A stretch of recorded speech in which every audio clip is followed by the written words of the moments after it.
Leave It to Beaver wasn't just America's favorite family sitcom, it was a 6 year collision between childhood innocence and Hollywood chaos where ministers played fathers, child stars faced death rumors, and network executives made catastrophic decisions that nearly killed television's most enduring legacy. Here are 20 weird facts about Leave It to Beaver that reveal what really happened when the cameras stopped rolling. And stick around for the bonus fact because what the writers were hiding in their notebooks would shock parents across America. Let's leave it to the truth. Number 20, the kid who didn't want to be there got the lead role. Jerry Mathers attends his final audition wearing a full Cub Scout uniform, badges gleaming, because he's scheduled for a den meeting immediately after. The 9-year-old sits through an exhausting cattle call, hundreds of kids competing for the role, and by the time they reach the final 10 candidates, Mathers is the last one called.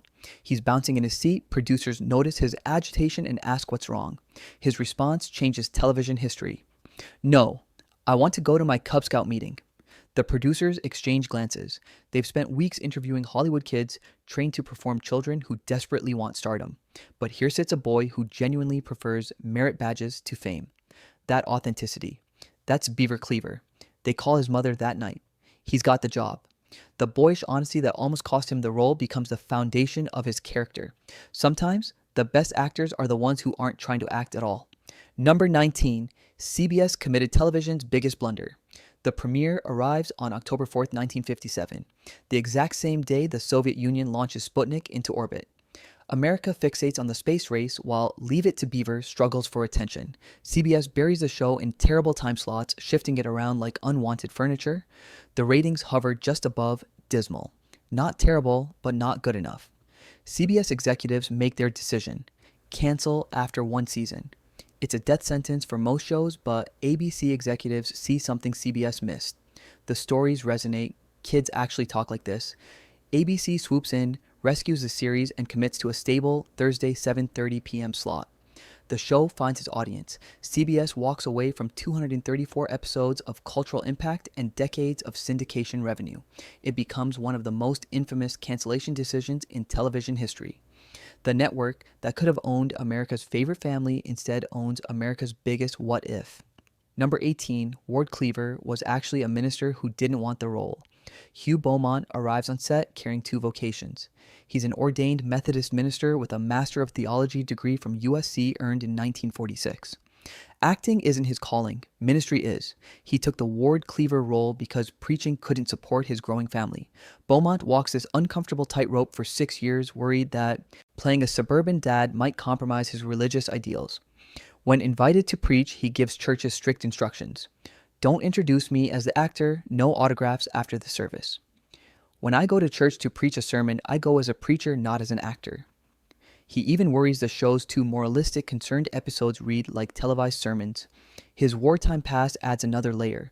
Beaumont served as a medic in World War II as a conscientious objector, refusing to carry weapons. The man playing America's most conventional father is anything but conventional. He's a pacifist minister, moonlighting as a sitcom dad, perpetually torn between Hollywood and the pulpit.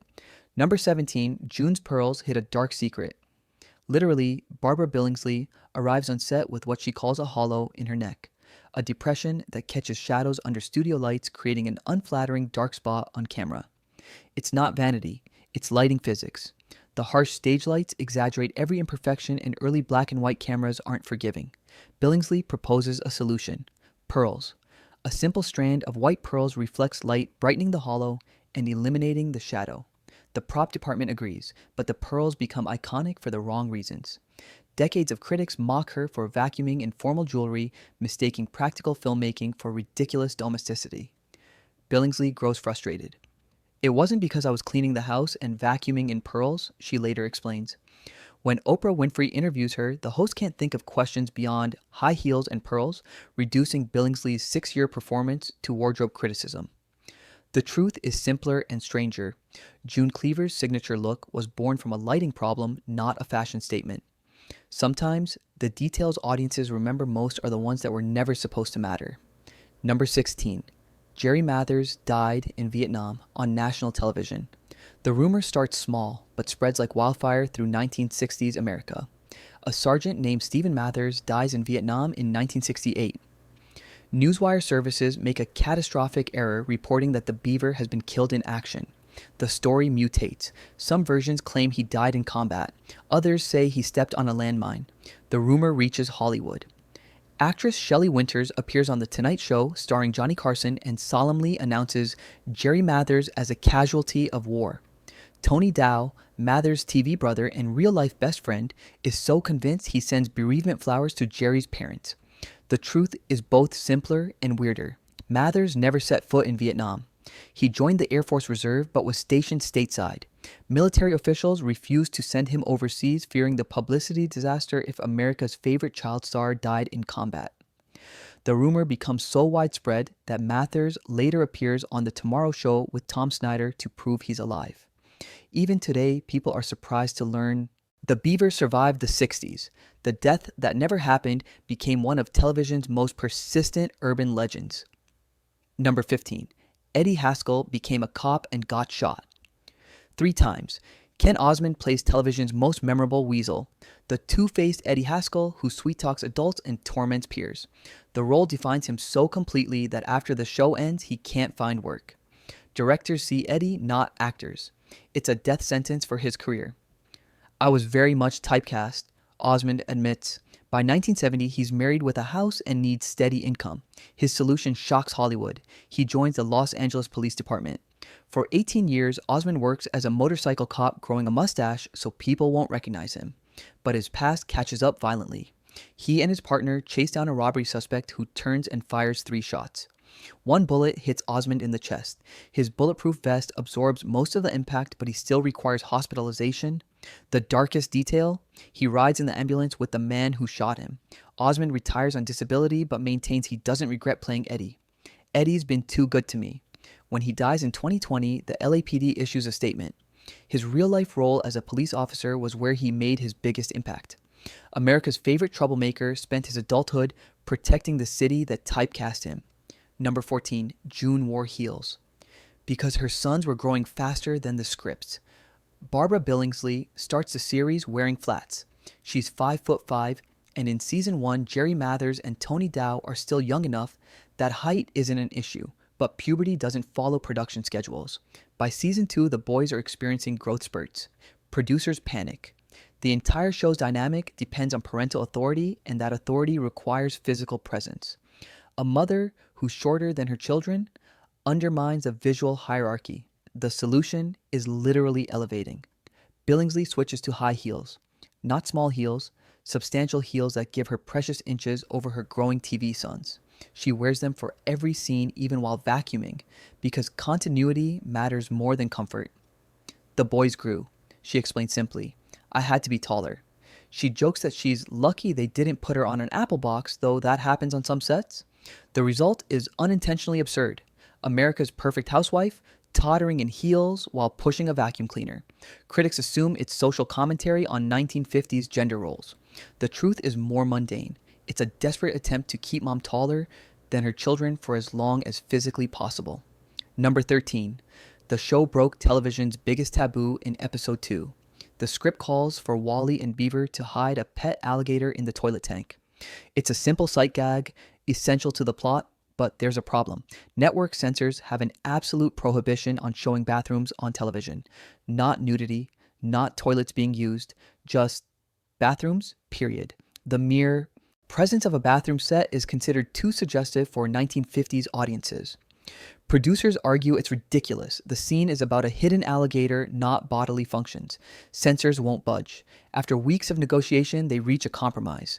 The crew can show the toilet tank, but not the bowl. The episode Captain Jack airs as the second episode of the series, making Leave It to Beaver, the first show in television history to depict a toilet, albeit only the tank.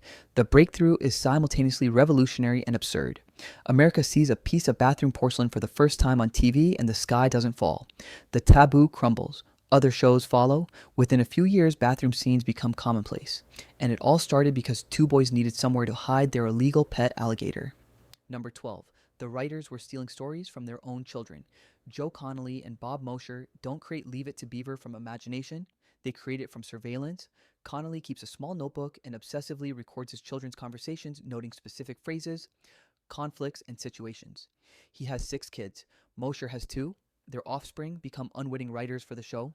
Ricky Connolly, age 8, inspires Beaver's character. Jay Connolly, 14, becomes the model for Wally. The boys don't just inspire characters, they provide actual dialogue. When Beaver says something sounds like a lot of jazz, that's real kid slang from 1957.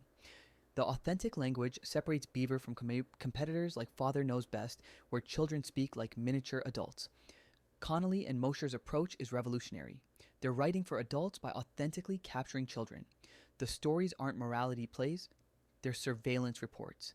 Every embarrassing moment, every childish logic failure, every misunderstood adult word gets recycled into scripts. The Connolly and Mosher children grow up watching their own lives broadcast to millions their childhood mistakes preserved forever on film. It's the ultimate violation of privacy disguised as wholesome entertainment. Number 11. The show intentionally killed its own jokes. The writers craft a scene, the cast performs it, the audience laughs, and then the producers cut it. This happens repeatedly throughout the series. Tony Dow later explains the bizarre creative philosophy. If any joke garnered too big a laugh during filming, it was removed from the final episode. Producers want chuckles, not guffaws. They're deliberately suppressing humor in a comedy. The reasoning reveals a sophisticated understanding of tone. Big laughs break immersion. They remind viewers they're watching a constructed sitcom rather than observing a real family. The Cleavers aren't supposed to be funny. They're supposed to be relatable.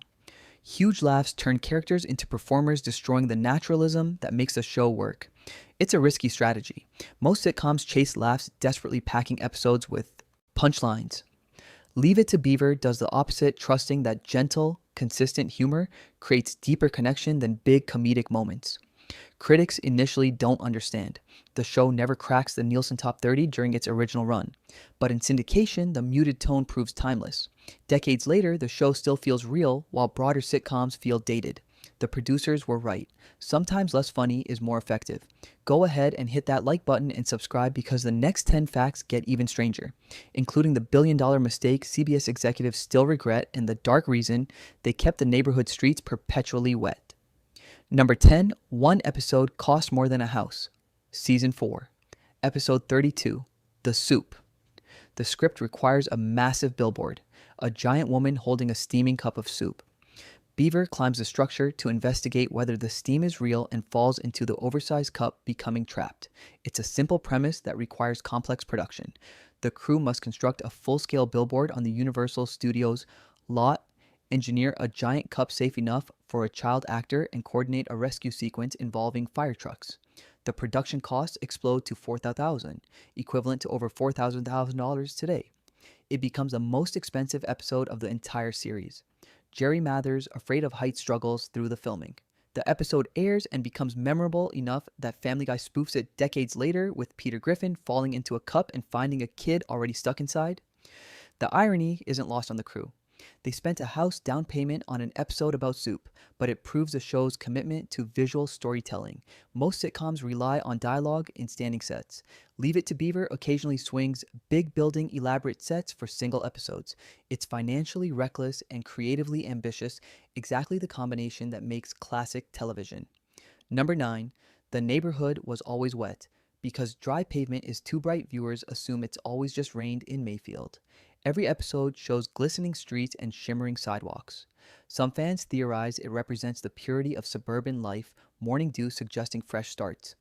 The truth is less poetic. Dry pavement creates glare. Black and white cameras struggle with high contrast scenes. Bright cement reflects studio lights directly into the lens, creating washed out footage and harsh shadows. The solution is simple: wet everything down.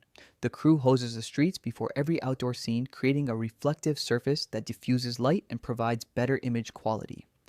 It's the same reason Barbara Billingsley wears pearls. The technical requirements of 1950s filmmaking dictate aesthetic choices that audiences interpret as artistic decisions. The wet streets become visual shorthand for Leave It to Beaver's pristine world, when really they're solving a lighting problem.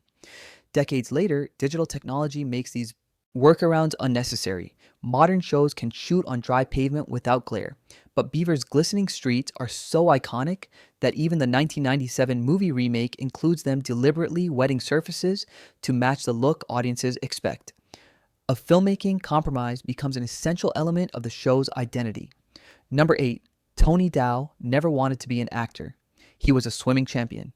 Tony Dow trains as a junior Olympic diver holder of a national record. Swimming is his life, not acting. He attends a gym where a lifeguard works, a man who occasionally auditions for roles. When producers need an athletic teenager who letters in multiple sports for Wally Cleaver, the lifeguard remembers Dow. He tells the kid's mother about the audition. Dow has no acting experience, no training, no desire to perform, but he looks right. Tall, athletic, conventionally handsome in the all-American way. The original pilot features a different actor as Wally, but that boy experiences a sudden growth spurt and becomes nearly as tall as Hugh Beaumont. Producers panic and recast, bringing in Dow. His complete lack of acting experience becomes an advantage. He doesn't have bad habits to unlearn. His naturalistic delivery comes from genuine unfamiliarity with performance. He's not playing Wally so much as being himself in Wally's situations. The casting demonstrates the show's revolutionary approach. Authenticity matters more than technique. Years later, Dow becomes a respected TV director and sculptor of abstract bronze statues. But it all starts because a lifeguard knew a kid who could actually swim. Number 7. Jerry Mathers became the first child actor to own his face. The merchandising avalanche surprises everyone. Board games, comic books, novels, lunchboxes. Leave it to Beaver. Products flood American stores. But unlike previous child actors, Mathers has representation that understands intellectual property. His mother and agent negotiate something unprecedented: a percentage of merchandising revenue. It's the first time in television history that a child actor gets paid for products bearing their likeness. Other studios pay kids flat salaries and pocket millions from merchandise sales. Mathers becomes wealthy from his own face. The deal sets precedent. Future child stars and their parents point to Mathers' contract when negotiating their own terms. It fundamentally changes the economics of child stardom. The show generates revenue for 6 decades through syndication revivals and merchandise. Mathers continues receiving checks long after the series ends. He doesn't need to work again. The Beaver made him financially independent before he graduated high school. It's a Hollywood miracle story.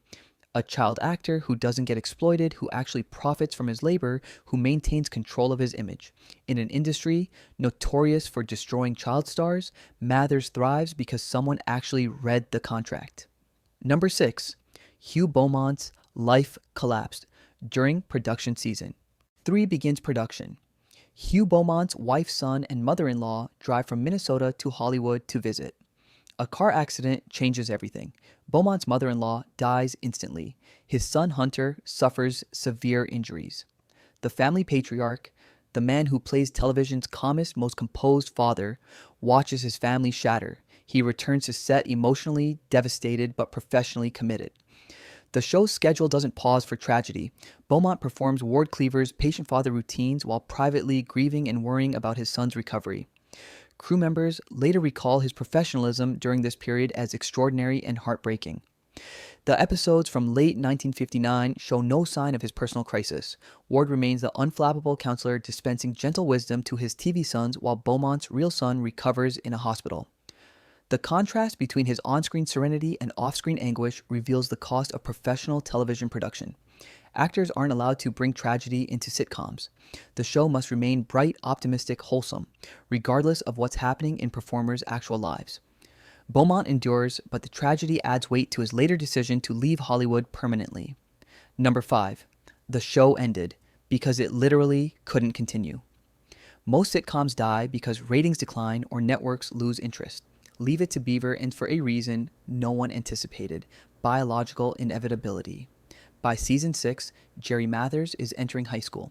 The show's premise depends on Beaver being a curious, naive child navigating elementary school. A teenage Beaver attending high school destroys the concept. Meanwhile, Tony Dow's Wally is graduating high school and preparing for college. The show follows 2 brothers growing up together. Separating them, Wally at college, Beaver at home, breaks the fundamental dynamic. Mathers makes the final decision. He wants a normal high school experience. No more production schedules, no more scripts, no more being recognized in every hallway. He wants to be a regular teenager. The producers don't fight him. They understand the show has reached its natural conclusion. They create Family Scrapbook, the first series finale in sitcom history. Previous shows just stopped. Leave It to Beaver deliberately ends looking back on 6 years of stories. It's a revolutionary concept, acknowledging a show's mortality and crafting a conclusion. The finale airs June 20th, 1963. Television learns that sometimes the best endings are planned ones. Number 4. Eddie Haskell got confused with Alice Cooper and a porn star. Ken Osmond's post-Beaver life becomes plagued by bizarre rumors. The first claims he became rock star Alice Cooper. It starts when Cooper mentions in an interview that he was a troublemaker as a kid like Eddie Haskell. Journalists misinterpret this as Cooper claiming he was Eddie Haskell. The rumor spreads. Fans insist Alice Cooper is Ken Osmond in makeup. It's completely false. Cooper was born Vincent Fournier in 1948, while Osmond had an entirely different career. The second rumor is darker. People claim Osmond became porn star John Holmes. This rumor becomes so widespread that in 1971, LAPD Internal Affairs calls Osmond in and asks him to disrobe, proving he's not Holmes. Later, when a Los Angeles adult bookstore advertises an X-rated film starring little Eddie Haskell from Leave It to Beaver, Osmond sues for defamation. He loses. The courts rule the bookstore owner couldn't have known the packaging was false. Even a movie theater marquee advertises Eddie Haskell of TV in Behind the Green Door, X-rated. Officer Osmond visits personally requesting they remove his character's name. The confusion devastates him. He spends decades clarifying he's neither a rock star nor a pornographer. Being typecast as Eddie Haskell is one thing. Being mistaken for two completely different people is a special kind of Hollywood hell. Number 3, Barbara Billingsley's career died the day the show ended. The typecast trap doesn't spare anyone. When Leave It to Beaver ends in 1963, Barbara Billingsley finds herself unemployable. She's too identified with June Cleaver. Directors see pearls and heels, not an actress capable of range. She gets virtually no work for 17 years traveling abroad to fill the time. The irony crushes her. She created one of television's most iconic characters and can't get another role because of it. The breakthrough comes from an unexpected source. In 1980, the comedy Airplane needs someone to play a passenger who can speak jive, translating between black passengers speaking in street slang and confused white flight attendants. The joke requires casting someone completely opposite to urban coolness. Billingsley auditions. The directors are shocked. June Cleaver speaking jive? It's perfect. Her scene lasts less than 2 minutes but becomes the film's most memorable moment. Audiences explode with laughter watching America's pristine TV mom casually translate profanity-laced slang. The role revives her career. She starts getting character parts playing against her wholesome image. The Airplane cameo demonstrates what 17 years of unemployment proved. Hollywood's imagination is limited. Actors can do more than one thing, but the industry rarely lets them try. Number 2, a young actress left because puberty couldn't be hidden. Jerry. Wally plays Judy Hensler, Beaver's classmate, for 31 episodes. Then she disappears. For decades, rumors circulate. She was fired. She wasn't getting along with the cast she wanted to leave. In 2025, Wally finally tells the truth. She's hitting puberty while playing a grade school child. Her body is changing, developing in ways that producers find problematic for a show about innocent children. They bring in ace bandages, wrapping her chest to flatten her figure and maintain the prepubescent look. Wally remembers the worst day, filming a baseball scene where Judy hits a home run. She's wearing a full skirt and experiencing her first period. They want her to twirl. She's terrified the camera will catch her pad. I was growing up. The boys didn't show that they were growing up, but for me, you could see I was getting tits. The producers don't fire her. She quits. She's tired of being bound and hidden, tired of pretending her body isn't changing. The show's sanitized world has no place for female puberty. Boys can grow taller and deeper, voiced, but girls must remain children or disappear. Whale walks away from the show that couldn't accommodate her biological reality. Hollywood's obsession with frozen childhood cost another young actress her role. Number 1. The show never won anything but became worth billions. During its 6-year network run, Leave It to Beaver never ranks in the Nielsen Top 30. It never wins an Emmy, a Peabody, or any major television award. Critics acknowledge it as competent but not exceptional. CBS cancels it after 1 season. Even on ABC, it struggles to find a stable time slot bouncing between 4 different nights. By every contemporary measure, the show is a modest success at best. Then something unexpected happens: syndication. The show enters rerun rotation and discovers its true audience. In syndication, Beaver becomes a phenomenon. It airs continuously from 1963 to the present day, over 60 years without interruption. The show broadcasts in over 100 countries and 46 languages. In Japan, it's called The Happy Boy and His Family. Revenue from syndication, merchandise, and cultural impact eventually totals in the billions. CBS executives spend decades regretting their cancellation. The show they dismissed as mediocre becomes one of television's most valuable properties. It proves that immediate ratings don't predict cultural longevity. Sometimes, the most enduring shows are the ones nobody initially appreciated. Leave It to Beaver loses every battle and wins the war. It's television's ultimate revenge story, the canceled, unawarded, middling-rated series that outlasts every contemporary hit. Leave It to Beaver sold America an illusion. The perfect suburban family where every problem was resolved in 30 minutes and mothers vacuumed in pearls. But behind that illusion was something far more interesting. A cast of misfits and survivors who created accidental magic while dealing with typecasting tragedy, death rumors, and network abandonment. The show that CBS threw away became worth billions. If this changed how you see Leave It to Beaver, smash that subscribe button. Drop a comment telling me which fact shocked you most. And remember, on television, as in Mayfield, nothing is ever quite as innocent as it seems. Thanks for watching. See you in the next one.